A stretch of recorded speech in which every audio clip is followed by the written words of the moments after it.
నిజాంపేట్ సర్కిల్లో 4 లక్షల జనాభా నివసిస్తున్నారు. ఆ 4 లక్షల్లో సుమారు 80% 3,80,000 పైచిలకు హిందూ జనాభా ఉన్నారు. 2017లోనే హిందువులకి 3 ఎకరాల 20 గుంటల శ్మశాన వాటిక ఇవ్వవలసిందిగా ప్రొసీడింగ్ తీసిరు. అయినప్పటికీ 2017 నుండి హిందువులకు ఇప్పటివరకు శ్మశాన వాటిక పొజిషన్ ఇవ్వలేదు. గత 2 సంవత్సరాలుగా మేము హిందూవాదులం, భారతీయ జనతా పార్టీ నాయకులం పలుమార్లు కలెక్టర్ ఆఫీస్కి అదేవిధంగా ఎంఆర్ఓ ఆఫీస్కి తిరిగి విన్నపాలు సమర్పించడం జరిగింది. కానీ కాంగ్రెస్ ప్రభుత్వం వచ్చిన 2 సంవత్సరాలలో హిందువుల పట్ల చాలా పక్షపాతం చూపిస్తున్నారు. ఇదే విషయం మా భారతీయ జనతా పార్టీ ఉపాధ్యక్షురాలు కొల్లి మాధవ్ గారి దృష్టికి తీసుకెళ్తే మాకు మద్దతు తెలియజేయడం జరిగింది.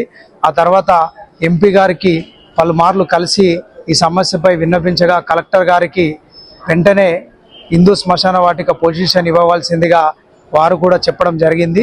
ఈ విషయంపై మా భారతీయ జనతా పార్టీ నాయకులు భార్గవ్ రెడ్డి గారు, కాసాని సంతోష్ గారు, అదేవిధంగా భారతీయ జనతా పార్టీ స్థానిక అధ్యక్షులు ఎంపీ గారి చొరవతో గత 6 నెలల నుండి ఈ హిందూ శ్మశాన వాటికను అలాట్మెంట్ పొజిషన్ ఇప్పించవలసిందిగా మళ్ళీ కలెక్టర్ ఆఫీస్కి అదేవిధంగా CCLA ఆఫీస్కి తిరిగి అధికారులని స్పీడప్ చేపించడం జరిగింది.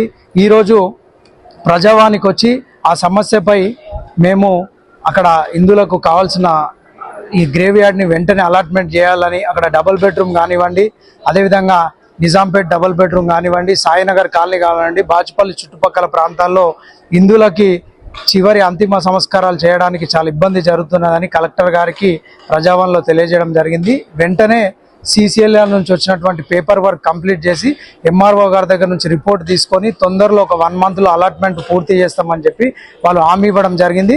ఒకవేళ 1 నెలలో కనుక హిందూ శ్మశాన వాటిక అలాట్మెంట్ చేయకపోతే భారతీయ జనతా పార్టీ తరపు నుండి పెద్ద ఎత్తున ప్రజాయుద్ధమం జరిపి హిందువులకు న్యాయం జరిగే విధంగా పోరాటం జరుగుతామని ఈ ఎంపీ గారు అదేవిధంగా స్థానిక పార్టీ వాళ్ళు హిందూ శ్మశాన వాటిక అలాట్మెంట్కి చొరవ తీసుకొని మాకు మద్దతు తెలిపినందుకు అందరికీ ధన్యవాదాలు తెలియజేస్తూ ఇప్పటికైనా అధికారులు మొద్దు నిద్ర వదిలి హిందువుల పట్ల పక్షపాతం వదిలి వెంటనే హిందూ శ్మశాన వాటికని పొజిషన్ ఇవ్వాలని చెప్పి భారతీయ జనతా పార్టీ డిమాండ్ చేస్తా ఉన్నాం.